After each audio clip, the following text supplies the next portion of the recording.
એવા ભાજપના ભ્રષ્ટ નેતાને કહેજો કે ચૈતર વસાવા દાહોદમાં આવેલા અને એવું કહી ગયા છે કે આ કોઈ આદિવાસી છે એટલે કે ગુલામ નથી, આ સ્વતંત્ર આદિવાસી છે. અને ચૈતર વસાવાએ કીધું છે કે ઓરિજિનલ આદિવાસી એટલે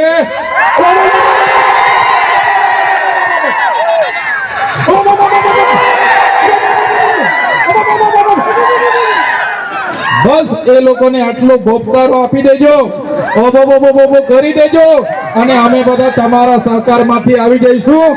આજુબાજુના આપણા આગેવાનો પણ એ ભ્રષ્ટ ભાજપના નેતાઓને ખુલ્લા પાડવા માટે આવી જશે. એમને તમે પૂછો, આપણા બધાના કામ હોય છે ત્યારે ધારાસભ્ય એ સાંસદ સભ્ય આપણને મળતા નથી.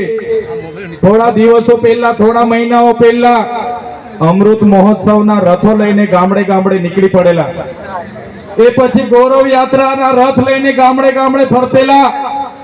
અને થોડા દિવસો પહેલા ગયા મહિનામાં વિકાસ મહોત્સવના રથ લઈને ગામડે ગામડે આવેલા. આવ્યા હતા કે નથી આવ્યા? આવેલા કે નથી આવ્યા? ત્યારે કયો વિકાસ છે? આજે ગાંધીનગરમાં હું કોઈ જગ્યાએ જામ છું, બાંધકામ ચાલુ હોય ત્યારે ઉભા રહીને બેનને પૂછું, બેન નાના નાના છોકરાઓ સાથે તમે મજૂરી કરો છો, કયા વિસ્તારના છો? તો બેન કે ભાઈ અમે તો દાહોદના છે. જ્યારે હું રસ્તા પરથી નીકળું, ડામર રોડનું કામ ચાલતું હોય, આરસીસી રોડનું કામ ચાલતું હોય અને બહેનો ત્યાં કામ કરતી હોય, કાળી મજૂરી કરતી હોય, ધગધગતા તાપમાં અમને થાય કે આ કાના છે, આપણા વાળા જેવા લાગે છે, ગાડી ઊભી રાખો, આપણે પૂછી લઈએ. અને ઉભા રહીને પૂછીએ કે બેન કાના છો, ક્યાંથી આવ્યા છો આ રોડનું કામ કરવા માટે? તો મને કે ભાઈ અમે તો દાહોદથી છે. ત્યારે સાથીઓ, આઝાદીની લડત હોય કે આ દેશના વિકાસની વાત હોય, એ ચાહે વિધાનસભાનો પાયો હોય, હાઈકોર્ટનો પાયો હોય, કલેક્ટર કચેરીનો પાયો હોય, આઈજીડીઆઈજી કચેરીનો પાયો હોય કે ડીએસપી કચેરીનો પાયો હોય, એ પાયામાં આ દાહોદના લોકોનો પરસેવો છે. એટલે આજે ઇમારત ત્યાં આવીને ઊભી છે. આ દાહોદના લોકોના પરસેવાથી બનેલી ઇમારતો છે. અમે ડેમમાં જ્યારે જમીનો જતી હતી, અમારા આદિવાસી સમાજે આખા ને આખા ગામડા ખાલી કર્યા છે. નેશનલ હાઈવે બને, આખા ને આખા ગામડા ખાલી કરાવ્યા છે. નહેરોમાં ખાલી કરાવ્યા, જીઆઈડીસીઓમાં ખાલી કરાવ્યા, જીએમડીસીઓ માટે ખાલી કરાવ્યા. અને આજે જ્યારે અમારો સમાજ હાથમાં પોટલા, હાથમાં છોકરા અને 2 ટકના રોટલા માટે આજે અમારે શહેરોમાં જવું પડે છે, ત્યારે ધારાસભ્યને શરમ નથી આવતી, એ સાંસદને શરમ નથી આવતી. કયા વિકાસની વાતો કરવા માટે રથો લઈને ફરે છે? 30 વર્ષથી તમારી સરકાર છે. માત્ર ભય, ભ્રમ અને ભ્રષ્ટાચાર અમારા લોકોને જોવા મળ્યો છે. આજે અમારા દાહોદમાં લોકોને રોજગારી નથી અને દેશના વડાપ્રધાને કહેતા હતા કે હું ખાઈશ નહીં ને ખાવા દઈશ નહીં. અને દાહોદમાં ભાજપના મંત્રીના દીકરાઓએ કરોડોનો મનરેગાનો કૌભાંડ કરી દીધું. કરોડોનું કૌભાંડ કરી દીધું એમના દીકરાઓએ. અમારા ગરીબ લોકોની રોજગારીના પૈસા ખાઈ ગયા. આ દાહોદના મંત્રીએ ત્યાં બિરસા મુંડા યુનિવર્સિટીમાં 65 કરોડનું કૌભાંડ કર્યું. આ દાહોદના મંત્રી અને સાંસદોએ નલ સે જલમાં કરોડોના કૌભાંડ કર્યા છે. મહીસાગરમાં 223 કરોડના કૌભાંડો બહાર નીકળ્યા. દાહોદમાં તપાસ અમે માંગી અને તપાસમાં અહીંના સાંસદ અને ધારાસભ્યના નામો આવ્યા. આ લોકોએ તપાસ બંધ કરી દીધી. ત્યારે આમ આદમી પાર્ટી, આમ આદમીના ટાઈગરો આવનારા દિવસોમાં તમામ જગ્યાએ જશે અને નલ સે જલ હશે, મનરેગા હશે, જંગલ ખાતું હશે, ટ્રાઇબલ સપ્લાન હશે, આદિ આદર્શ ગ્રામ હશે, ગુજરાત પેટર્ન હશે, એટીવીટી હશે. તમામ યોજનાઓમાં થયેલા કરોડોના કૌભાંડો આ ભારતીય જનતા પાર્ટીના આવનારા દિવસોમાં અમે બહાર લાવીશું. થોડા દિવસ પહેલા હું ડુંગરી ગામે આવ્યો. અમારા સરપંચ રાજેશભાઈ ને વિજયભાઈ ને, અમારા બંટીભાઈ ને, ત્યાંના ધારાસભ્ય અને સાંસદે કીધું તમે ચૈતર વસાવાને અહીંયા લાવ્યા છો, કેમ લાવો છો? એ આદિવાસીઓને જાગૃત કરે છે, આદિવાસીઓને બોલતા કરે છે. આદિવાસીઓ જાગી જશે તો અમારી ખુરશી જતી રહેશે. અને પાછા એવું કહેવા માંગતા હતા, અમે હજુ જિંદા છે, ટાઈગર અભી જિંદા હે, એવું સાંસદ કહેતા હતા. ત્યારે સાંસદ શ્રીને કહેવા માંગુ છું, તમે તો સરઘસના ટાઈગર છો, તમે તો સરઘસના ટાઈગર છો. તમારી પાર્ટી જેટલી ચાવી મારે એટલો જ તમારો અવાજ નીકળે છે. અહીં બેઠેલા અમારા બધા ટાઈગરો જંગલના ટાઈગર છે, જંગલના ટાઈગર.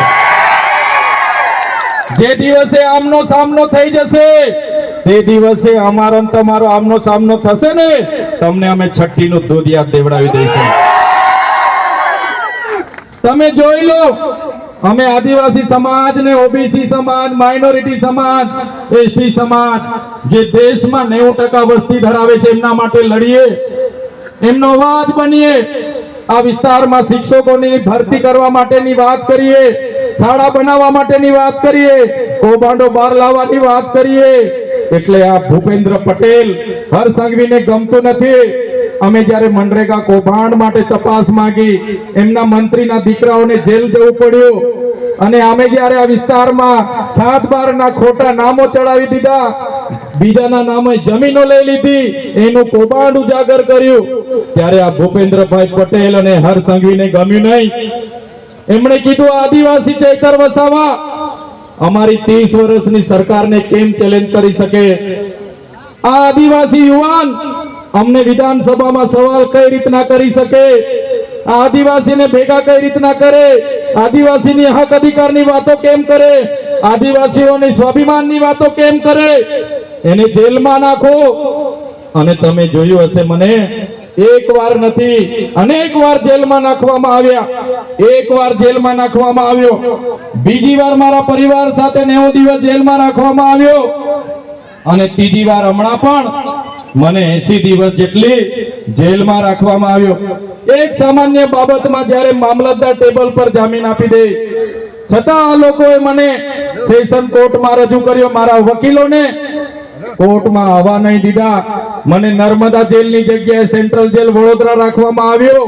તારીખ પર તારીખ, તારીખ પર તારીખ, તારીખ પર તારીખ, તારીખ પર તારીખ, તારીખ પર તારીખ, અને 80 દિવસ સુધી મને જેલમાં યાતનાઓ આપવામાં આવી. ત્યારે એમણે કીધું, ચૈતરભાઈ હવે તમે અવાજ કરશો તો ફરી જેલમાં તમારે આવવું પડશે.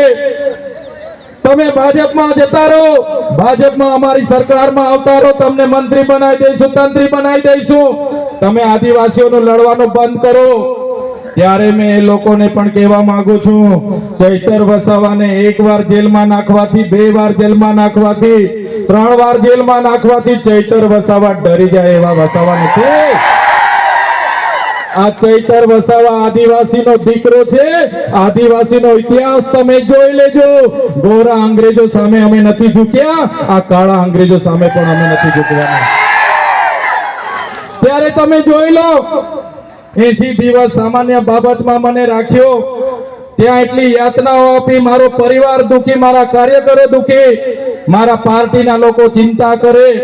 તમારી બધાની ચિંતા હશે, તમે બધા મારા માટે પ્રાર્થના કરતા હશો.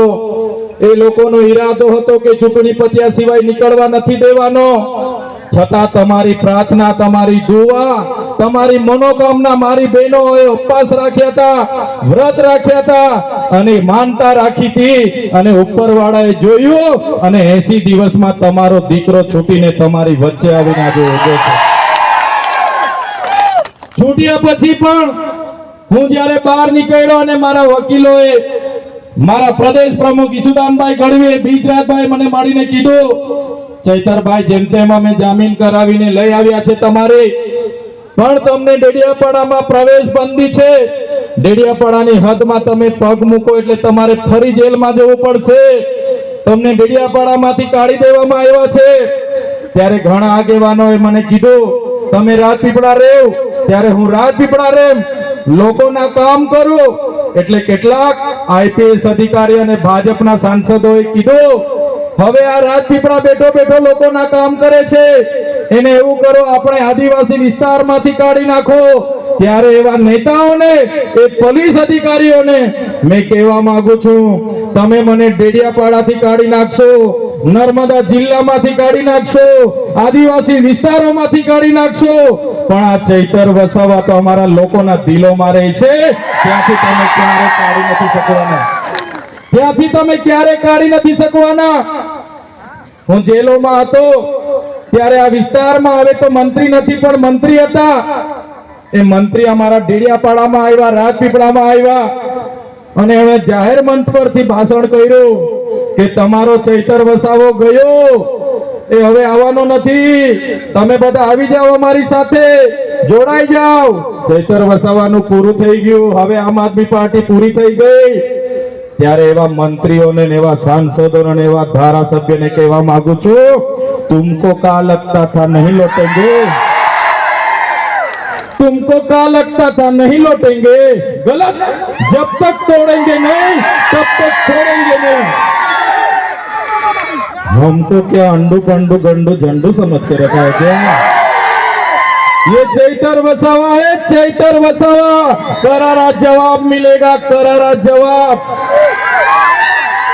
साथियों, हमारी टीम આ વિસ્તારમાં ભ્રષ્ટાચાર નાબૂદી થાય, શિક્ષણ થાય, રોજગારી મળે, એના માટેની આમ આદમી પાર્ટી આગળ વધી રહી છે. આ પંચાયતની ચૂંટણીઓ માટે તૈયાર થઈ જાઓ. આ લોકો પરથી સત્તા ખોચીને આ લોકોના મૂળિયા આપણે ઉખાડીને ફેંકી દેવાના છે. એક રાજાનો જીવ જે પ્રકારે પોપટમાં હતો, એ જ પ્રકારે આ ભાજપ વાળાનો જીવ સત્તાની ખુરશીમાં છે. એ ખુરશી આપણે ખોચી લેવાની છે. ત્યારે તમે જોયું હશે, આ બાજુ બિજરાજભાઈ, રાજુભાઈ કરપડા, પ્રવીણભાઈ રામ, ગોપાલભાઈ ઇટાલિયા, ઈસુદાનભાઈ ગઢવી અને આ વિસ્તારમાં ચૈતર વસાવા ની કામગીરી જોઈને લોકો હજારો ને હજારોની સંખ્યામાં પોતાના ખર્ચે પેટ્રોલ નાખે, ડીઝલ નાખે અને મીટિંગોમાં આવે, એમની બસો મૂકે, જમવાની વ્યવસ્થાઓ કરે, રોજ આપે, પછી પણ કોઈ જવા તૈયાર નથી. ત્યારે સરકારનો વિરોધ ખાળવા માટે આ લોકોએ નવું મંત્રીમંડળ બદલ્યું. ખબર છે ને બધાને? મંત્રીમંડળ બદલી નવા મંત્રીઓના નિમણૂક કરેલી છે. ખબર છે બધાને?